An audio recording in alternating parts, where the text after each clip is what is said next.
بسم اللہ الرحمن الرحیم وقال ربكم ادعوني استجب لكم صدق اللہ العظیم وصدق رسوله النبی الکریم الامین ببرکته اللہ وملائکته یصلون علی النبی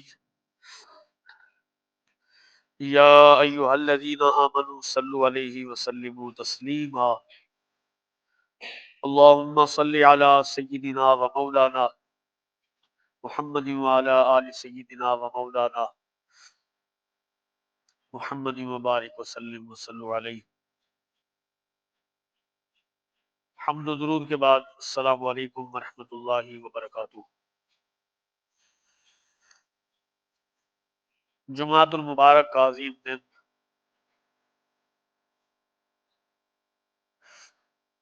بڑی ہی برکتوں والا دن اور رحمتوں والا دن ہے.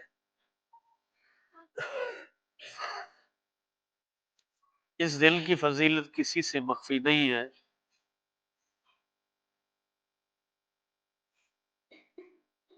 آج کا جو سبق ہم نے سیکھنا ہے وہ ہے دعا. انشاءاللہ یہ بھی اسی طرح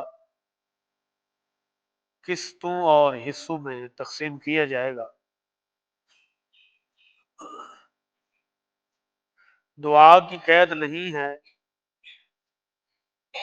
کہ وہ کسی وقت بھی مانگی جا سکتی ہے. اس کے لیے فضیلت کے اوقات بھی مقرر ہیں، لیکن یہ وہ دعا عظیم عمل ہے. آج کیونکہ اس موضوع کا پہلا حصہ ہے اور پہلے حصے کے اندر وضاحت تمہید آپ کے سامنے رکھنی ہے. اس تمہید کو ہم نے سمجھنا ہے کہ دعا کے لیے کوئی وقت خاص کی ضرورت نہیں ہے کہ یہ فلاں ٹائم مانگے فلاں ٹائم نہ مانگے، بلکہ جب مانگے اللہ قبول فرماتا ہے. لیکن ہمارے مانگنے میں دیر ہے، اس کے دینے میں دیر نہیں ہے. حدیث رسول کے مفہوم کے مطابق کہ دعا بھی ایک عبادت ہے، اور دوسری حدیث کے مطابق کہ دعا مخ العبادہ، کہ دعا عبادت کا مغز ہے. اور جو چیز مغز کے بغیر ہوتی ہے یقین جانیے وہ چیز بیکار ہوتی ہے، ابولیت کے درجے تک وہ چیز نہیں پہنچتی. ہم سوچتے رہیں گے کہ بھئی فلاں جگہ دعا مانگیں یا نہ مانگیں، پوچھتے رہیں گے جی فلاں جگہ دعا مانگنا جائز ہے، فلاں جگہ دعا مانگنا جائز نہیں ہے. لیکن جب رب اور اس کے رسول فرما گئے، رب نے فرما دیا اور رسول نے ہمیں سکھا دیا. اللہ رب العزت ارشاد فرماتا ہے، جو آیہ مقدس کا حصہ میں نے پڑھا ہے اس کے اندر تو ہمیں یہی فرمایا گیا کہ رب کا یہ فرمان ہے کہ مجھ سے مانگو میں تمہاری دعاؤں کو قبول فرماتا ہوں. یہ قرآن کے الفاظ واضح الفاظ ہیں، تو پھر بھی ہمیں پوچھنے کی ضرورت تو نہیں تھی کہ بھئی فلاں جگہ دعا مانگنی چاہیے فلاں جگہ دعا نہیں مانگنی چاہیے. اور جب قوم بنی اسرائیل پر اللہ رب العزت نے عذابوں کا سلسلہ شروع کیا تو وہ بھی آپ کے سامنے ہے کہ موسیٰ علیہ السلام کی بارگاہ میں آتے رہے،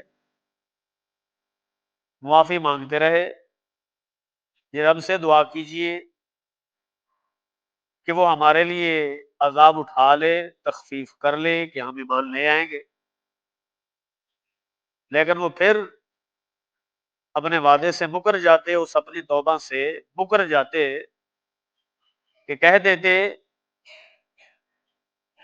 ٹھیک ہے اگر کہا ہے تو کیا بات ہوئی، ہم پھر جا کے توبہ کر لیں گے اور پھر جا کے موسیٰ علیہ السلام کی بارگاہ میں عرض کریں گے کہ اے کلیم اللہ دوبارہ اپنے رب سے عرض کر دیجئے اور ہمارے لیے تخفیف کرا لیجئے۔ تو پہلا سپارہ سورہ بقرہ کے اندر جب قوم بنی اسرائیل نے عرض کی وَإِذْ قُلْتُمْ يَا مُوسَىٰ لَن نَّصْبِرَ عَلَىٰ طَعَامٍ وَاحِدٍ فَادْعُ لَنَا رَبَّكَ يُخْرِجْ لَنَا مِمَّا تُنبِتُ الْأَرْضُ من بقلها وقثائها وفومها وعدسها وبصلها، جب من و سلوہ جیسا کھانا ان پر نازل ہوا تو وہ عرض گزار ہوئے کہ اے موسیٰ کہ ہم ایک کھانے پر ایک طعام پر صبر نہیں کر سکتے ہیں، اپنے رب سے عرض کیجئے، دعا کیجئے ہمارے لیے وہ زمین سے نکالے سبزیاں، دالیں، پیاز، میں ہم ایک کھانا نہیں کھا سکتے۔ تو اگر اسی مضمون کو آگے چلایا جائے، مضمون بڑا طویل ہے، تو پھر اسی رکوع کے اندر ہی اور اس سے اگلے رکوع کے اندر اللہ رب العزت کے پیارے کلیم کی بارگاہ کے اندر جب واقعہ آیا کہ بھئی ایک شخص کو قتل کر دیا گیا ہے، تو پھر جب اسے کہا گیا، اس قوم کو کہا گیا کہ بھئی گائے ذبح کرو، تو پھر وہی قوم بار بار لوٹتی رہی اور آ کر عرض کرتی رہی کہ اے کلیم اللہ کی بارگاہ میں عرض کیجئے وہ گائے کیسی ہو، اس کا رنگ کیسا ہو۔ تو 3 مرتبہ غالباً اللہ رب العزت نے پھر پوری وضاحت دی اور 3 مرتبہ قوم آتی رہی اور کہتی رہی کہ رب سے دعا کیجئے، رب سے دعا کیجئے، رب سے دعا کیجئے۔ تو یہ واضح ثبوت مل گیا کہ دعا کا کوئی وقت نہیں ہے، وہ دعا نماز فرائض کے بعد مانگی جائے، وہ دعا نماز جنازہ کے بعد مانگی جائے، وہ دعا کسی مرنے والے کے لیے مانگی جائے، وہ دعا کسی کی صحت یابی کے لیے مانگی جائے، وہ دعا اگر اللہ رب العزت نے آپ کو غنی بنایا ہے تب بھی مانگی جائے، اگر آپ فقیر ہیں، بے سر و سامان ہیں، 2 وقت کا کھانا بھی میسر نہیں، تب مانگی جائے۔ دعا کا تو کوئی وقت نہیں ہے، جب مانگی جائے تو رب تعالیٰ عطا فرماتا ہے۔ خوشحالی میں مانگی جائے، ہریالی میں مانگی جائے، پریشانی میں مانگی جائے، قحط سالی میں مانگی جائے، تو دعا کا کوئی وقت ویلا نہیں ہے۔ جس ٹائم دعا مانگی جاتی ہے رب تعالیٰ اس دعا کو قبول فرماتا ہے۔ تو پھر اسی طرح ہم آگے چلتے ہیں دوسرے سپارے کے اندر، اسی سورہ بقرہ شریف کے اندر یہ دعاؤں کی تمہید مان رہا ہوں اور آپ کو سمجھا رہا ہوں کہ دعا کا وہ کوئی وقت نہیں ہوتا، وہ رب سے مانگنی ہے اور رب نے دینا ہے۔ جب ہم نے مانگنی ہے تو رب تعالیٰ نے تب ہمیں اس دعا کا صلہ عطا فرمانا ہے۔ قرآن مجید فرقان حمید کے اندر اللہ رب العزت نے ارشاد فرمایا محبوب فَإِذَا سَأَلَكَ عِبَادِي أَنِّي فَإِنِّي قَرِيبٌ، جب میرے بندے تم سے سوال کریں کیا ہے حبیب مکرم صلی اللہ علیہ وآلہ وصحبہ وبارک وسلم رب کے بارے میں، تو پھر اپنے امتیوں کو بتا دو کہ رب تمہارے قریب ہے۔ اجیب دعوت الداعی اذا دعان، کب وہ تمہاری دعاؤں کو قبول فرماتا ہے؟ فرمایا کب قبول فرماتا ہے؟ جب تم اس کی بارگاہ سے مانگ لو گے تو وہ تمہاری دعاؤں کو قبول فرما دے گا۔ قرآن کی واضح آیت پڑھ رہا ہوں، اور مفہوم آپ کے سامنے رکھ رہا ہوں، لفظی ترجمہ نہیں رکھ رہا ہوں۔ مفہوم اس لیے رکھ رہا ہوں کہ بات بھی ہو جائے اور بات سمجھ بھی آ جائے۔ اجیب دعوت الداعی اذا دعان، کہا جی کب قبول فرماتا ہے؟ فرمایا جب مانگا جائے تو قبول فرماتا ہے، اس کا وعدہ ہے۔ فَلْيَسْتَجِيبُوا لِي وَلْيُؤْمِنُوا بِي لَعَلَّهُمْ، تو پھر یہ پورے الفاظ آگے موجود ہیں۔ تو پھر اسی طرح اگر ہم آگے چلتے ہیں، ہم نظر دوڑاتے ہیں قرآن مجید فرقان حمید کے اندر، تو اللہ رب العزت نے جا بجا قرآن مجید کے اندر دعاؤں کا تذکرہ کیا ہوا۔ ہم پڑھتے ہیں حضرت آدم علیہ السلام انسانیت کے باب، ہمیں قال ربنا ظلمنا انفسنا وان لم تغفر لنا وترحمنا لنکونن من الخاسرین، یہ انسانیت کے باب کی دعا ہے، جنہیں حضرت آدم علیہ السلام کے نام سے پکارا جاتا ہے، جی یہ ان کی مانگی ہوئی دعا ہے۔ تو ثابت یہ ہوا کہ دعا کا کوئی وقت نہیں ہوا کرتا ہے، کہ جب بھی وقت ملے آپ کو آپ رب تعالیٰ سے دعا مانگ سکتے ہیں، تو انشاءاللہ تعالیٰ وہ آپ کی دعاؤں کو قبول بھی فرما لے گا۔ اقبال بھی تو فرماتے ہیں، کہتے ہیں کہ دعا اگر یقین کے ساتھ مانگی جاتی ہے تو اللہ تعالیٰ اس دعا کو قبول فرماتا ہے۔ وہ دعا خوشحالی میں مانگی جائے، ہریالی میں مانگی جائے، غم میں مانگی جائے، تو اللہ تعالیٰ اس دعا کو قبول فرماتا ہے۔ اگلی قصوں کے اندر اس کی انشاءاللہ تعالیٰ مزید قرآن و حدیث کے اندر میں نے اس کی وضاحت کرنی ہے اور بالدلائل کرنی ہے۔ تو بہرحال تمہید کے ساتھ پھر آگے ہم چلتے ہیں۔ جو مشہور و معروف دعا پڑھی جاتی ہے نماز کے اندر ہم پڑھتے ہیں، تو یہاں ہمیں یہ کہا جاتا ہے وہ جی آپ دعائے ابراہیمی ہی کیوں پڑھتے ہیں اور دعا کیوں نہیں پڑھتے؟ تو ہم ان کو جواب صرف آسان سا جواب یہی دیتے ہیں کہ میرے محترم بھائی، اللہ آپ کو ہدایت کی راہ پہ چلا دے۔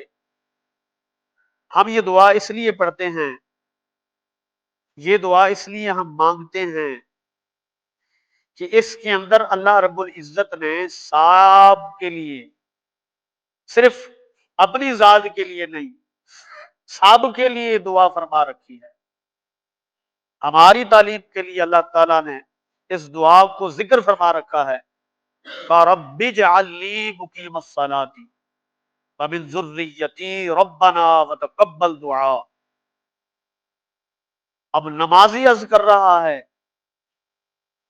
یا رب کریم مجھے نمازی بنا دے۔ کتنی اچھی دعا ہے، اور وہ بھی نماز میں مانگی جا رہی ہے، کا نماز سے باہر نہیں ہے، نماز کے اندر ہی مانگی جا رہی ہے۔ اور میں یقین سے کہتا ہوں کہ جو شخص دل سے اس دعا کو نماز میں پڑھ لیتا ہے، مانگ لیتا ہے، تو یقینی اور حتمی بات ہے اللہ رب العزت اس کو پکا نمازی بنا دیتا ہے۔ رب اجعلنی مقیم الصلاۃ، عرض کی جا رہی ہے رب کریم مجھے نماز قائم کرنے والا بنا دے۔ ومن ذریتی، میری اولاد کو بھی نماز پڑھنے والا بنا دے۔ یہ جامع دعا ہے، کہا رب کریم میری اولاد کو بھی نمازی بنا دے۔ کتنی پیاری دعا، کہا الہ العالمین مجھے بھی نمازی بنا اور میری اولاد کو بھی نمازی بنا دے۔ مانگی کہاں جا رہی ہے؟ نماز کے اندر مانگی جا رہی ہے، کیونکہ آپ نے اس کا پس منظر نہیں دیکھا کہ جب ابراہیم علیہ السلام نے وہاں پر اپنی زوجہ محترمہ اور اپنے لخت جگر حضرت اسماعیل علیہ السلام کو چھوڑا، تو وہاں پر ہی دعا مانگی یہ اور کہا، عرض کی یا رب کریم اگرچہ یہ غیر ذی زرع ہے، یہاں پر کچھ نہیں ہے، تو پھر یا رب کریم یہاں پر پھل بھی اگا دے۔ یہاں پر اناج بھی اگا دے، تو ثابت یہ ہوا کہ حضرت ابراہیم علیہ السلام بھی دعا مانگ رہے ہیں. کس لیے مانگ رہے ہیں؟ اپنے لیے بھی مانگ رہے ہیں، اپنی اولاد کے لیے بھی مانگ رہے ہیں. اور آگے کیا فرمایا؟ ربنا فتقبل دعا، کہ اے ہمارے رب ہماری دعاؤں کو قبول فرما. اور پھر اگلی آیت کے اندر کیا فرمایا؟ ربنا اغفر لی فی العالمین، میری بھی بخشش فرما. کیا اپنے لیے دعا کرنا، اپنی بخشش کے لیے دعا کرنا، وہ بھی نماز کے اندر کرنا، کیا اس کے قبول ہونے میں کوئی شک ہے؟ نہیں ہے. کہا والی والدیہ، سب کے لیے دعا ہو رہی ہے آگے جا کے. تو یہاں اپنے لیے بھی مانگی جا رہی ہے اور اپنے والدین کے لیے بھی مانگی جا رہی ہے کہ الہ العالمین میری بھی بخشش فرما دے اور میرے والدین کی بھی بخشش فرما دے. وللمؤمنین یوم یقوم الحساب، رب کریم تمام مومنین، قیامت تک آنے والے مومنین کی بخشش بھی فرما دے. یہ وہ عظیم دعا ہے. اب مجھے اور آپ کو پتہ چل گیا ہوگا کہ ہم نماز میں اس دعا کو کیوں پڑھتے ہیں اور اس کے کیا فائدے ہیں اور اس کی کتنی برکات ہیں. اسی طرح ہم واپس لوٹتے ہیں اور سورہ بقرہ شریف کے اندر پھر جاتے ہیں. وہاں پر اللہ رب العزت نے ارشاد فرما رکھا ہے کہ ربنا آتنا فی الدنیا حسنہ وفی الآخرۃ حسنہ وقنا عذاب النار. اسے دنیا اور آخرت کی عظیم دعا کہا جاتا ہے کہ اے رب کریم میری دنیا بھی اچھی فرما، میری آخرت بھی اچھی فرما. یہ جامع دعا ہے. میری دنیاوی زندگانی بھی اچھی فرما، میری برزخی جتنی، جب میں برزخ میں جاؤں عالم برزخ کے اندر، وہ بھی میری اچھی فرما. قیامت تک، جنت تک میری آخرت اچھی فرما. وقنا عذاب النار، کا الہ العالمین مجھے عذاب سے نجات عطا فرما، مجھے عذاب سے معافی عطا فرما. کس سے؟ جہنم کی آگ سے جو تو نے بنا رکھی ہے گناہگاروں کے لیے اور کافروں کے لیے. تو کیا یہ دعا ہمیں سبق نہیں دے رہی ہے کہ ہم اس کی بارگاہ سے مانگیں؟ اگر ہم سورہ آل عمران کے اندر جاتے ہیں تو وہاں پر بھی اللہ رب العزت نے دعاؤں کو ارشاد فرما رکھا ہے. فرمایا ربنا اننا آمنا فاغفر لنا ذنوبنا وقنا عذاب النار. یہ قرآن کھول کے ہم دیکھ لیں کہ کتنی دعائیں اللہ رب العزت نے صرف قرآن مجید فرقان حمید کے اندر ارشاد فرما رکھی ہیں. اگر ہم تھوڑا سا پیچھے آ جاتے ہیں اسی سورہ آل عمران کے شروعات کے اندر، پہلے رکوع کے اندر، تو اللہ رب العزت نے کیا فرما رکھا ہے؟ ربنا لا تزغ قلوبنا بعد اذ هديتنا وهب لنا من لدنك رحمة انك انت الوهاب. ربنا انك جامع الناس ليوم لا ريب فيه ان الله لا يخلف الميعاد. کہا ربنا لا تزغ قلوبنا، اے الہ العالمین ہمارے دلوں کو کج پن سے، ٹیڑے پن سے محفوظ فرما. بعد اذ ہدیتنا، ایمان آنے کے بعد، ہدایت آنے کے بعد الہ العالمین ہمارے دلوں سے کج پن اور ٹیڑھا پن دور فرما دے. وَهَبْ لَنَا مِن لَّدُنكَ رَحْمَةً، الہ العالمین ہمیں اپنی جناب سے رحمت عطا فرما. انک انت الوہاب، بے شک تم بہت دینے والا ہے. تو یہ دعا نہیں ہے؟ ربنا انک جامع الناس لیوم لا ریب فیہ، اے ہمارے رب بے شک تو ہمیں جمع کرنے والا ہے قیامت والے دن، جس دن کے بارے میں کوئی شک کی گنجائش ہی نہیں ہے. ان اللہ لا یخلف المیعاد، بے شک وہ ذات وعدے کے خلاف نہیں کرتی. جو وعدہ ہے وہ آنا ہے. تو یہ دعا نہیں ہے. تو الغرض اللہ رب العزت نے دعاؤں کو کثرت کے ساتھ ہمیں مانگنے کے لیے حکم دیا ہے. حضور نے، اگر میں گنتا جاؤں تو وقت اتنا نہیں، اگلے انشاءاللہ قصوں کے اندر میں عرض کر چکا ہوں، شروع کے اندر میں نے یہ مکمل آپ کو یہ چیز سنانی ہے، جیسا کہ پچھلے موضوع کو ہم نے شروع کیا تھا اور پایا تکمیل تک پہنچایا تھا. پھر ہم دیکھتے ہیں کہ جب حضرت یونس علیہ السلام مچھلی کے پیٹ کے اندر چلے جاتے ہیں تو پھر وہ بھی اپنے آپ کو اللہ کی بارگاہ کے اندر عاجز بنا رہے ہیں، فرما رہے ہیں لا الہ الا انت سبحانک انی کنت من الظالمین. کہا یا اللہ تو پاک ہے، تیرا کوئی شریک نہیں ہے، میں ظالموں میں سے ہوں. اب وہ حضرت یونس علیہ السلام یا رب کا معاملہ ہے کہ وہ اپنے آپ کو عاجزی اور انکساری کے ساتھ کہہ رہے ہیں یا اللہ تو پاک ہے، تو وحدہ لا شریک ہے اور میں ظالموں میں سے ہوں. وہ اپنے آپ کو کہہ رہے ہیں، وہ نبی ہیں اور وہ کہہ سکتے ہیں رب کی بارگاہ میں. پھر اگر ہم سفر کرتے ہیں 13ویں سپارے کی طرف تو اس کے اندر یوسف علیہ السلام نے دعا مانگ رکھی ہے توفنی مسلما والحقنی بالصالحین، کہ یا الہ العالمین مجھے مسلمان مارنا، مسلما والحقنی بالصالحین اور مجھے اپنے صالحین لوگوں میں اٹھانا ملا دینا. یہ حضرت یوسف علیہ السلام کی دعا ہے.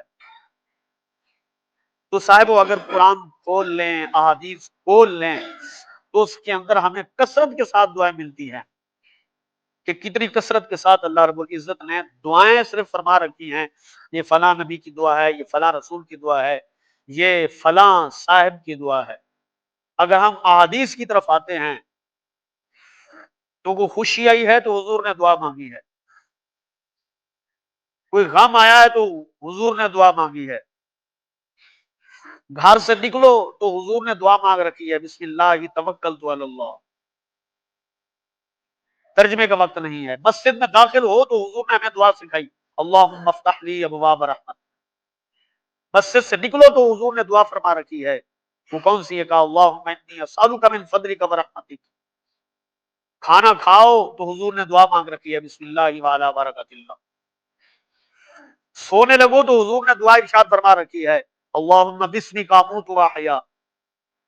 اٹھو تو حضور نے دعا فرما رکھی ہے الحمدللہ الذی احیانا بعد ما اماتنا والیہ النشور. اگر میں یہ پڑھتا جاؤں تو یہ کافی ساری دعائیں ہیں. بارش نہیں آئی تو حضور نے دعا مانگی ہے. تو بھائی اپنے دعاؤں کو چھوڑ کیوں دیا ہے؟ اب دعا مخ العبادہ میں نے حدیث پڑھ رکھی ہے شروع میں، عام ریکارڈ بھی ہو گئی ہے کہ دعا عبادت کا مغز ہے اور دعا مانگنا یہ بھی عبادت ہے حدیث رسول کے مطابق. مطلب یہ ہے کہ جو دعا نہیں مانگ رہا ہے وہ اللہ کی عبادت چھوڑ رہا ہے. یہ قرآن بھرا پڑا ہے، یہ احادیث بھری پڑی ہیں دعاؤں سے. اچھا ہم واش روم گئے تو حضور نے ہمیں دعا سکھلائی، واش روم سے نکلے تو ہمیں حضور نے دعا سکھلائی، کپڑے پہنے تو حضور نے دعا فرمائی، قبرستان گئے تو حضور نے ہمیں دعا سکھائی، آئینہ دیکھا، شیشہ دیکھا تو ہمیں حضور نے دعا سکھائی، نیا چاند جو ہے وہ طلوع ہوا تو حضور نے دعا ہمیں سکھائی. اسی طرح کو غم ہے تو ہمیں حضور نے دعا سکھائی ہے، قرض ہے، فکر ہے، بزدلی ہے، سستی ہے، کاہلی ہے تو ہمیں حضور نے دعا سکھائی ہے. کوئی چلتا بنا چلا ہے تو حضور نے اس کو دعا دے کے روانہ کیا ہے، کوئی آیا ہے تو حضور نے اس کو دعا دی ہے اور اس کے بعد پھر اس کو استقبال کر کے پھر بٹھایا ہے. تو بھائی میں نے تو یہاں تک پڑھا ہے جو 3 مرتبہ یا ارحم الراحمین اور 5 مرتبہ یا ربنا کہہ دیتا ہے تو اللہ تعالیٰ ایک فرشتہ مقرر کر دیتا ہے جو اس کی دعاؤں کو اٹھا کر رب کی بارگاہ میں پہنچا دیتا ہے. تو بھائی ہم نے دعاؤں کو کیوں مانگنا چھوڑا ہے؟ قرآن نہیں کہہ رہا ہے کہ جب ان پر عذاب آیا تو 9واں سپارہ اور یہ 7واں سپارہ گواہ ہے، تو جب ان پر عذاب آیا، الفاظات انشاءاللہ اگلی قسم میں پڑھوں گا، آپ کو سناؤں گا، صرف اشارہ دے رہا ہوں. کہا جب عذاب آیا تو رب کہہ رہا ہے کہ بھائی انہوں نے مجھ سے دعا کیوں نہ مانگی. یہ نہیں کہ بندے کو میں حدیث سے اس کا حوالہ دوں گا. آج لوگ دعا کو بوجھ سمجھتے ہیں کہ یہ بوجھ ہے، اور میں اکثر کہا کرتا ہوں کہ ہم دو ہے نماز پڑھ کے ہم کوئی ایسے بیٹھا ہے کوئی ایسا بیٹھا ہے کوئی ایسے بیٹھا ہے، بھائی بھیک رب سے مانگ رہا ہے اور ہاتھ چھپا کے بیٹھا ہے، تو کٹورا بنا کے واضح ہاتھوں کے ساتھ مانگنا، عرض کرنا یا رب کریم یہی تو تیرا دروازہ ہے، تیرے در پہ نہیں ہوں گا تو اور کہاں جاؤں گا، الہ العالمین میری دعاؤں کو قبولیت عطا فرما۔ تو پھر دیکھو رب قبول کیسے فرماتا ہے۔ تو یہ جمہور کا یہاں پر اتفاق ہے، جمہور کہتے ہیں کہ اگر دنیا میں صلہ نہ ملا، دنیا میں صلہ نہ ملا تو آخرت میں ان دعاؤں کا صلہ رب تعالیٰ ضرور عطا فرمائے گا۔ دعاؤں کو کثرت کے ساتھ مانگا کریں، انشاءاللہ تعالیٰ باقی گفتگو اگلے حصوں میں آپ کو سنانی ہے۔ دعا لازمی مانگیں، کوئی بیمار ہے تو دعا مانگیں، اگر آپ کو رب تعالیٰ نے خوشحالی دی ہے تو رب سے دعا مانگیں، یا اللہ میری خوشحالیوں میں اضافہ فرما، لئن شکرتم لازیدنکم ولئن کفرتم ان عذابی لشدید، کہا جو میرے بندے میرے شکر گزار بندے بن جاتے ہیں تو میں ان کی نعمتوں میں اضافہ فرماتا رہتا ہوں۔ وَلَئِن كَفَرْتُمْ إِنَّ عَذَابِي لَشَدِيدٌ، کہا جو انکاری کرے یاد رکھنا میرا عذاب بڑا سخت ہے۔ تو پھر جو آئے مقدس کا حصہ میں نے پڑھا تھا اس کے ضمن میں نے کافی کچھ کہہ دیا، اللہ رب العزت ہمیں عمل کی توفیق عطا فرمائے۔ دعا مانگا کریں، ہمارا موضوع یہی ہے کہ جب سے ہم نے دعائیں چھوڑی ہیں، اللہم لا تسلط علینا من لم یرحمنا، الہ العالمین ہمارے اوپر وہ لوگ مسلط نہ فرما جو ہمارے اوپر رحم نہ کریں، یہ بھی حضور کی دعا ہے۔ تو اللہ رب العزت عمل خیر کی توفیق عطا فرمائے، رب تعالی ہمیں اپنی بارگاہ سے مانگنے کی توفیق عطا فرمائے۔ وما علیہ الا البلاغ المبین۔